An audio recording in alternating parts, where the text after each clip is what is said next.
இன்னைக்கு ஸ்டாலின் என்ன சொல்றாருன்னா 14, 19, 24 பாஜக அங்க தோத்துட்டு அதனால தமிழ்நாட்டை பழி வாங்குறதுக்கு சீட்டை குறைக்கிறாருன்னு சொல்றாரு. மோடி அதை உரிமைகள் பறிப்புன்னு சேர்த்து சொல்றாரு. அதை சொல்றாரு. மோடி அதை கண்டிப்பா செய்ய போறதில்லை. ஏன்னா தெள்ள தெளிவா மோடி வெரி இன்டெலிஜென்ட் பொலிட்டிஷியன். எத்தனை பேரை மிதிச்சு 3 தடவை பிரைம் மினிஸ்டர் ஆகி அது பாஜக மாறிப்பட்ட ஒரு கட்சியில இழிவான தொழில் செய்தவன், அது இதெல்லாம் மெரிசிக்கப்பட்ட லெவல்ல ஒரு டீ வித்துக்கிட்டு இருந்தவன், ஒரு ஏழை தாய்க்க மகனா இருந்தவன், தன் உழைப்பால திறமையால குஜராத்தில் எழும்பி அப்புறம் இந்திய லெவல்ல பிஎம் கேண்டிடேட் ஆகி அப்புறம் பிஎம் கேண்டிடேட்டா சொல்லதுக்கு அத்வானியே முட்டுக்கட்டை போட்டாரு. அவரு ரமன் சிங்,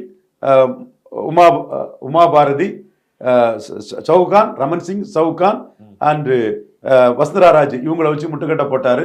உமா பாரதியை தூண்டி விட்டு மோடிக்கு எதிராக செயல்பட்டாரு. இதெல்லாம் மீறி எடுத்து வாஜ்பாயும் அத்வானியும் சோனியா கிட்ட தோத்த நிலைமையில RSS மானத்தை, இந்த நாட்டின் மானத்தை காப்பாற்றி நிமிர்ந்து நிற்கக்கூடிய ஒரு தலைவர் மோடி.